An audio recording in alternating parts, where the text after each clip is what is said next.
All right, we got a big one today. It's Pink Floyd, Wish You Were Here, which has 5 tracks on it, or songs produced by Pink Floyd, and it's 44 minutes long.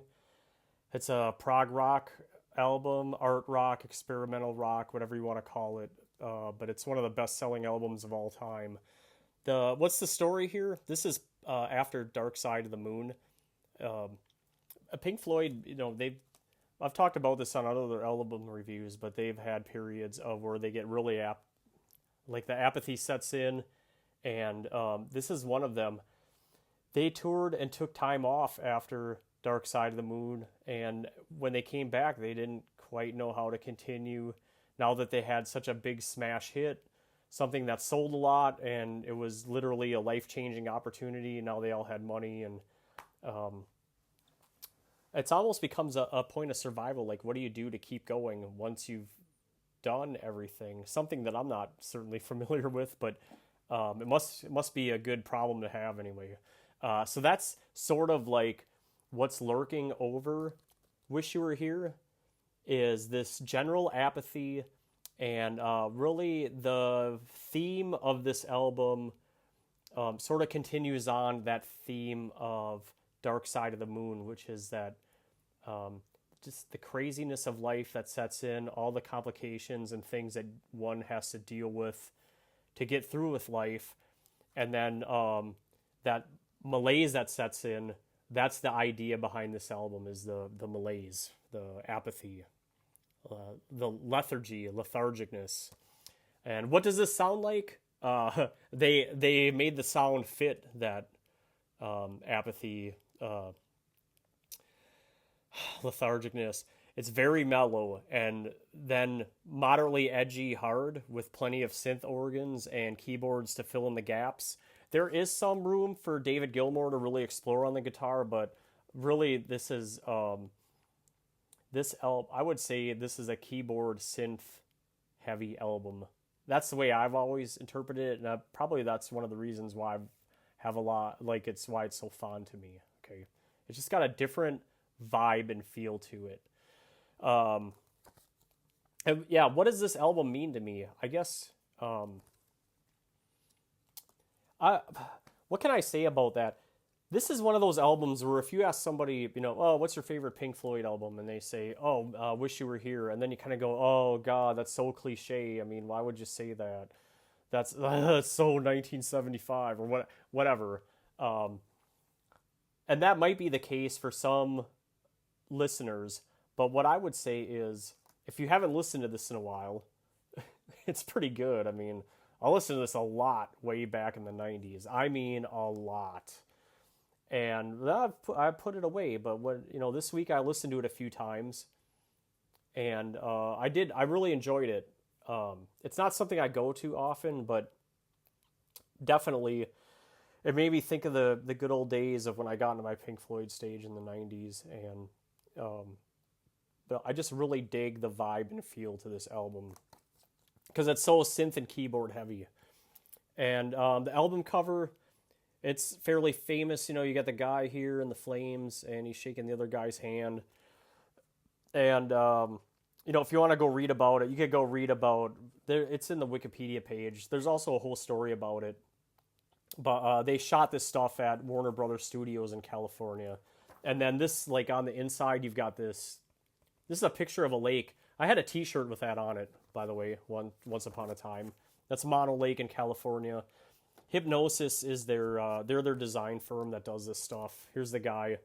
Here's the empty faced, no faced guy holding a record, and he's in the desert and he's got the suitcase. He's a traveler, but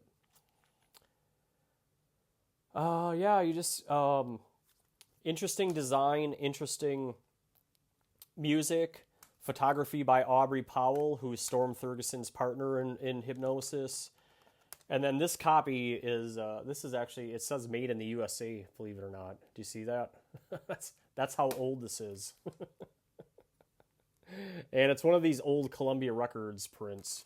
I've wanted a brand new Pink Floyd remastered box set forever.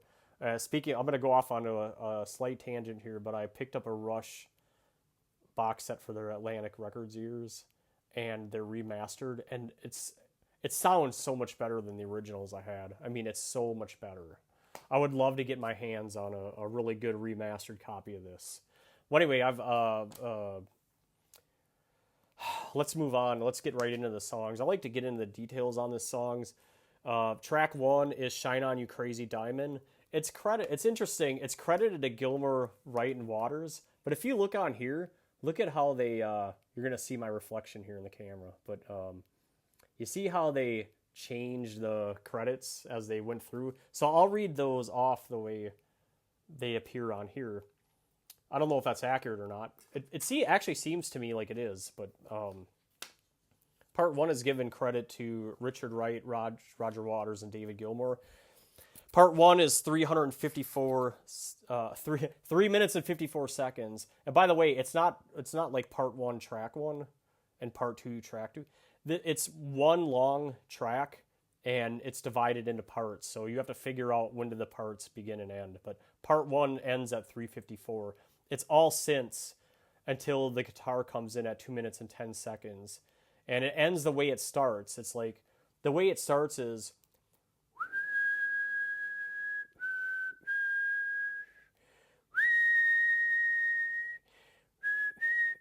It does that kind of thing. It's like a real mellow keyboard part by Richard Wright.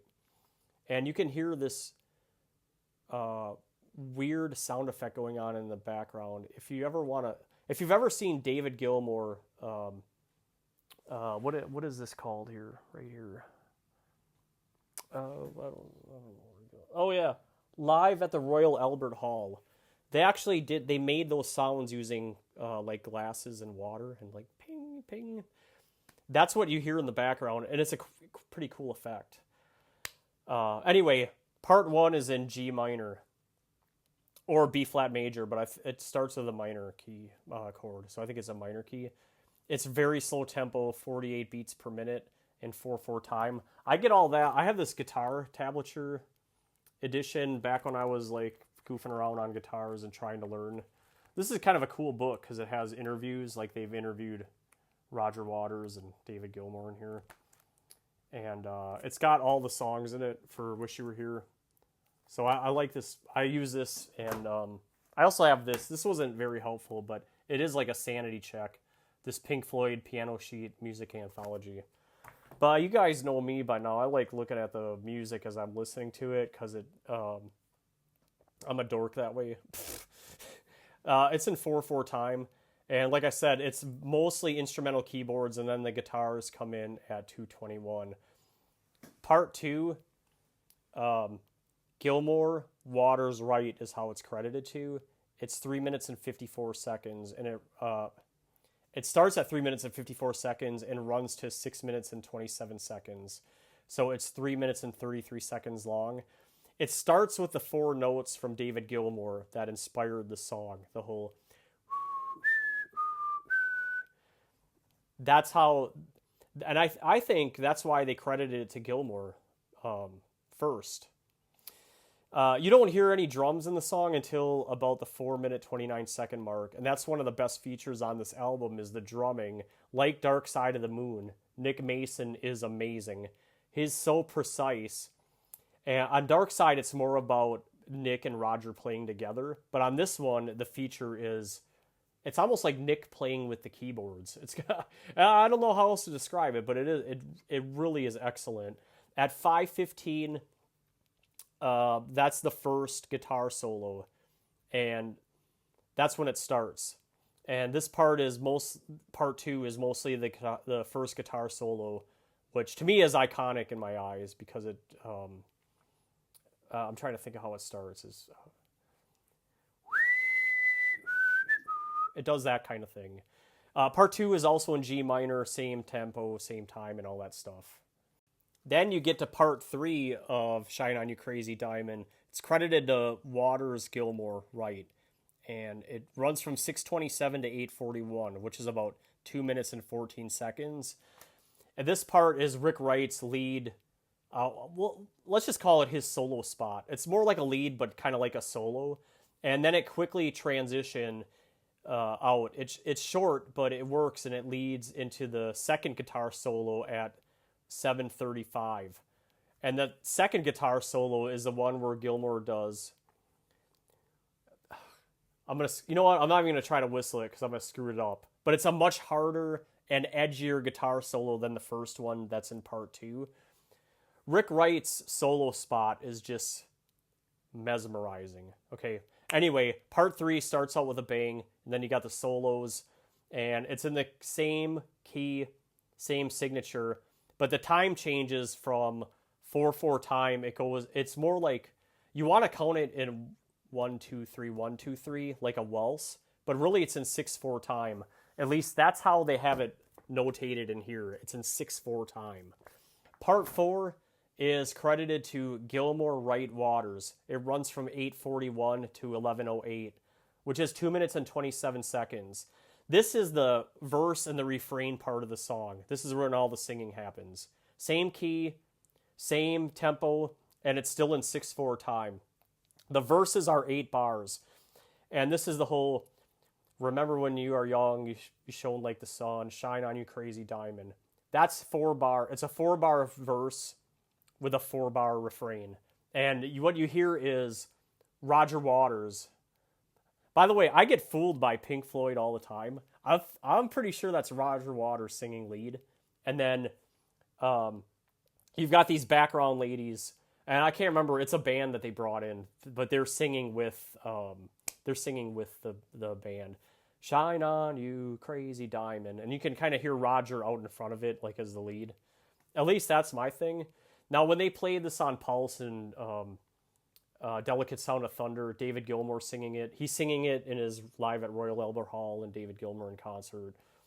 But it's amazing. The vocals are amazing. Okay, I think it's Roger Waters. Roger Waters sings it on his tours, and he's got the 3 girls like P.P. Arnold and the other 2. So, verse 2 starts at about 10 minutes and 8 seconds. And then the chorus part of the song is, and we'll bask in the shadows of yesterday's triumph. That 100%, I'd bet my life on it that's Roger Waters in lead. Okay. Part 4 is verse, refrain, chorus. And that's part 4 of the song. Part 5 of Shine On You Crazy Diamond is credited solely to Roger Waters. And it runs from 11:08 to 13:33. So it's about 2 minutes and 25 seconds long.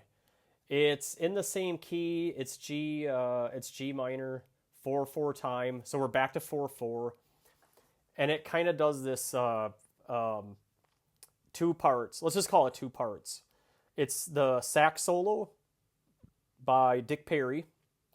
Dick Perry's a session musician, but he's a friend of David Gilmour's, I believe, is the backstory. And I'm loosely referencing the book by Nicholas Schaffner called Saucer Full of Secrets. I didn't go in there and dig out the page numbers because I've read all this before, and you guys are probably sick of hearing it. But Dick Perry, I believe that's a tenor sax in the first sax solo, and then the second sax solo, which is up a register, is the alto, I think.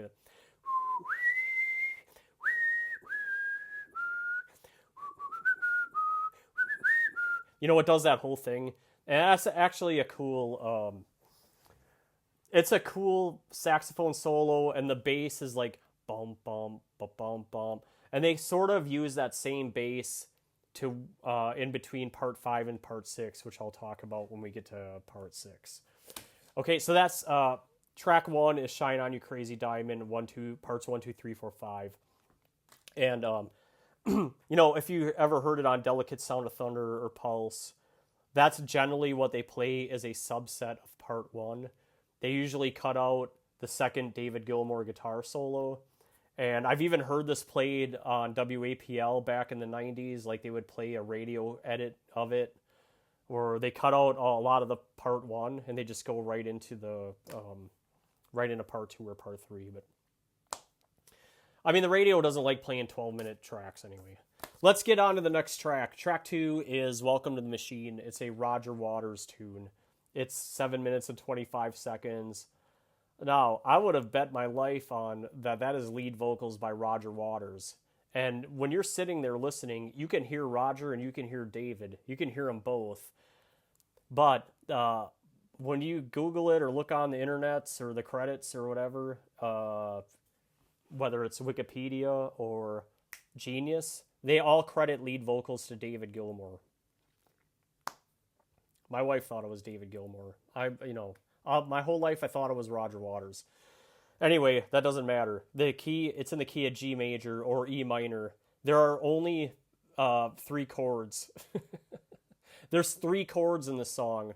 The G major, the E minor, and then there's variations of C major, like C major 7 and C major 9. And it's 138 beats per minute. This is the up-tempo song on the album. It's in 4/4 time, and there are some bars that are in 3/4, so it does change. It starts with an instrumental. It's a minute and 14 seconds, and you can hear the whole boom, boom, boom, boom, boom, boom, boom, boom, John. It's real striking. I had a friend back home. He would play this, and he had his big speakers, and he would just really crank it. And you could see the speakers going bum, bum, bum, bum. It was kind of a cool effect, actually. Good introduction. Then the verse is, I swear it's Roger Waters. Welcome, my son. Welcome to the machine. I mean, it could just be Gilmour's voice is so doctored that it's fooled me. The verse is 35 bars. At least the first verse is. The second verse is 32 bars. And the refrain is, so welcome to the machine. It's a 6-bar refrain. And then there are two really long solos in this. After the second refrain, so it's like instrumental verse, refrain, instrumental verse, refrain, there's a 43-bar instrumental, okay? And then at the end, there's what I would describe, I don't know how else to describe it, but it's like a synthesizer solo for 44 bars, and that's a whole, it does that whole thing. I know I don't make good sound effects, but that's Welcome to the Machine. Track 3 is Have a Cigar. It's another Roger Waters tune.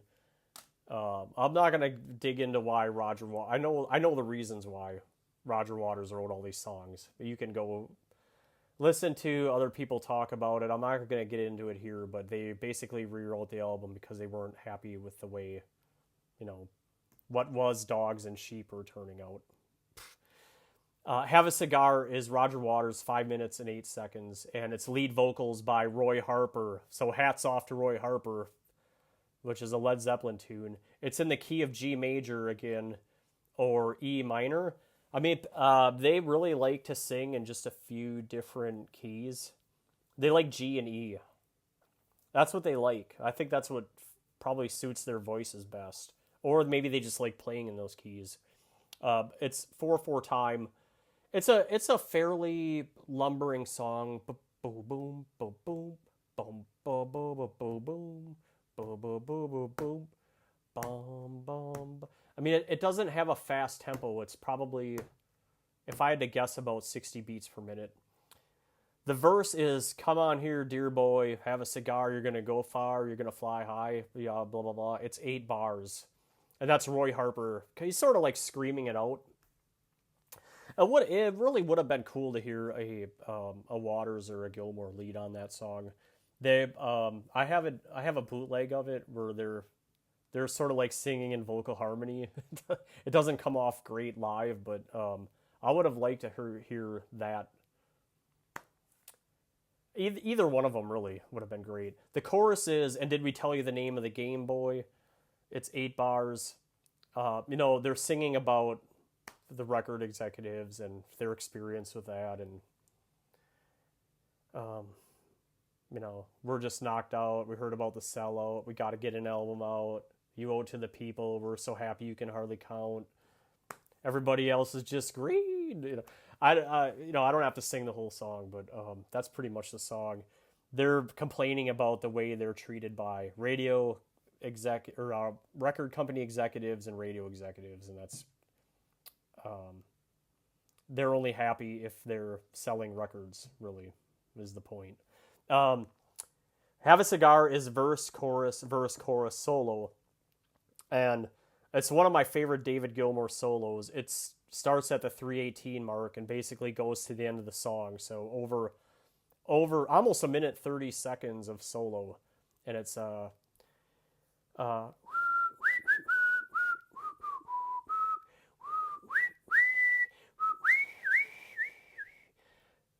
it's just a great solo by David Gilmour.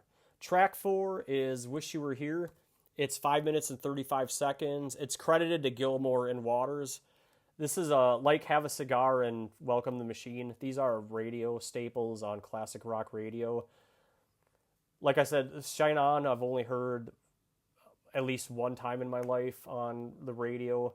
But the three middle tracks, they're played frequently on classic rock radio. And their concert, at least Wish You Were Here, basically played at every concert for Pink Floyd. Especially after 75, but on the Delicate Sound and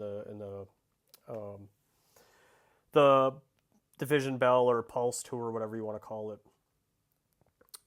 It's in the key of G major or E minor, so same thing. It's 63 beats per minute, slow, very slow tempo, 4/4 time. It has that really weird introduction where David Gilmour is playing around on his radio and he's just recording. He's just playing up and down the dial on his car stereo. And then it goes into the do-do-do-do. And then we go into the verse. So the verse is 16 bars, So You Think You Can Tell, Heaven from Hell, and all that.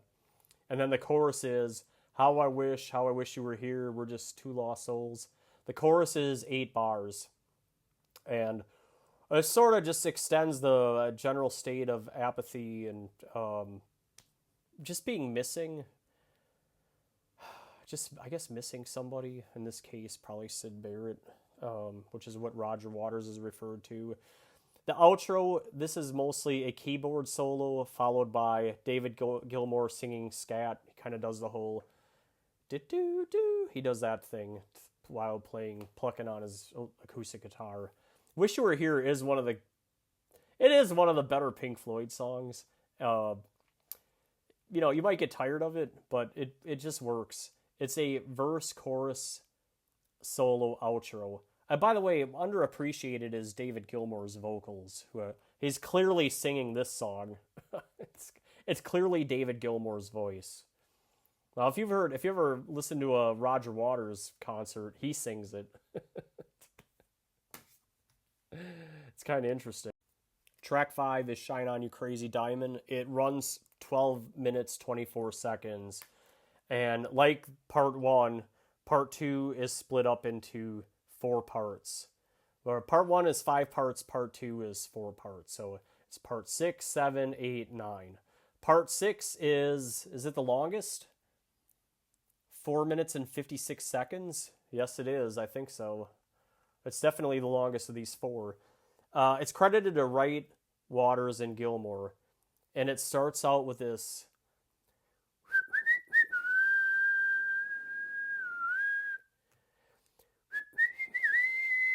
It does all, and the bass is doing the bum bum bum bum. It's all in it's in G minor or B flat major. It's 48 beats per minute still, very slow tempo. It changes from 6/4 time is how it starts, and then it moves into 12/8, which is almost the same thing. I mean, if you were just sitting there tapping your foot counting it, you'd count it like it was 3/4 time, like 1 2 3 1 2 3. But the way they notate it in these books is 6/4 time or 12/8 time. 12/8 time is 12 beats per measure, where the 8th note gets one of the beats. So there's 12 eighth notes in a measure, or some combination between that and quarter notes and half notes. But it's counted like it's waltz 1 2 3 1 2 3. And that's part 6. Part 6 is one of the cooler parts of the song. Part 7 is credited to Waters, Gilmour, and Wright. It runs 1 minute, 1 second, from 4:57 to 5:58. It's in the key of B flat. Same key. Key doesn't change. Time signature doesn't change. It's I think it goes back from 12/8 to 6/4, and then it's in 6/4 here. The verse is Nobody Knows Where You Are. It's a 4-bar verse. And then the refrain is the whole Shine On You Crazy Diamond. That's a 4-bar refrain. And then the chorus, and we'll bask in the shadow.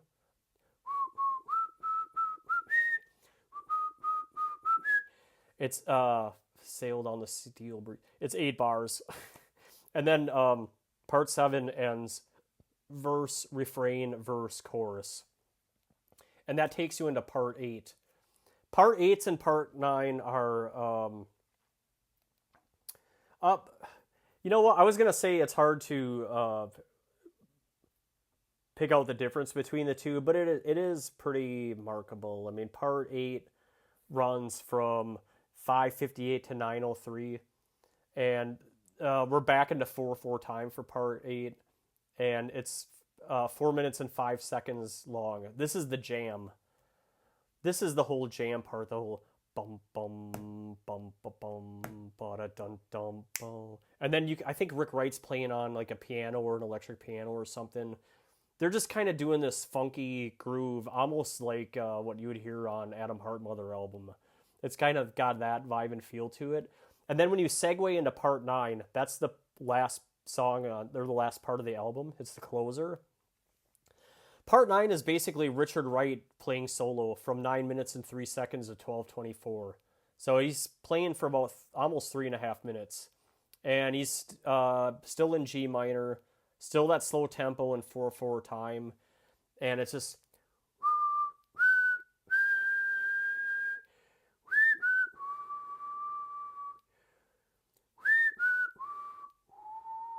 It's just real mellow, somber music to close out the album.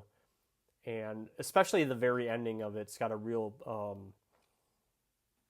it sort of gives me the goosebumpies when I listen to it. But it is very remarkable, somber, slow tempo, pulling on the whole apathy feeling, the missing component, and we know that the missing component is Syd Barrett, which is what they're grieving. In summary, now to reduce it down just to this album is about Syd Barrett isn't fair, because it's there's more themes going on than that. There's the whole record company angle, Have a Cigar and Welcome to the Machine, and but it is inspired by Syd, and I won't bore you to death with the details on it, but it's interesting to read about if you haven't read about it. And they did great work, so great that the final sales of the album are 23 million, which is a lot. Good for number 3. It's the number 3 best-selling Pink Floyd album behind Dark Side of the Moon and The Wall. It was number 1 bestseller in 1975, or at least from those records that were released in 1975. It's number 1. It's number 59 best-selling record of all time, and on the charts, it hit number 1 on the charts in United States, UK, Finland, Australia, the Netherlands. I almost said Dutchland. Italy, New Zealand, number 2 in Norway. ProgArchives.com gives it a user score of 4.64. That's good enough for number 4 of all time in their top 10, top 100, whatever you want to call it. It's number 4. It's higher than Dark Side of the Moon. I mean, to me, it is better than Dark Side of the Moon. I think it is. I mean, you might disagree with me, and we could argue about it, but what's the point? It's people like different things. I like that it's a somber, very low key, mellow, largely lacking in melody. Really, I mean, there's some melody, but Dark Side of the Moon has way more melody, if you know what I mean. Allmusic.com gives it 5 stars, and Rolling Stone gives it 5 stars, and everybody should give it 5 stars. And I think in the Coach Plow Guy rankings, I have it number 2. I either have it number 2 or 3. I'll still say Animals, Wish You Were Here, Saucer Full of Secrets. I'll stick by that. That's it. Great album. If you haven't listened to it in a while, it's worth pulling out just to revisit. And I'll probably say I might listen to it once every year or two. I listened to it several times this week though to do this review, and I really did enjoy it. I mean, put me in a good mental place. Let's put it that way. It makes me feel happy. Next up on the channel will be Kiss Destroyer, and then that's also 1975, and then Presence by Led Zeppelin. That's either 75 or maybe we're heading into 76 because we're already late into 75, and I'm kind of doing these in the order that they came out, at least the albums that I like. So that's it. Interested to hear your comments, and if you please that really helps out with the YouTube algorithm, and more people will be able to see this and maybe like it, or maybe if you didn't like it, you can hit thumbs down, but do whatever you got to do.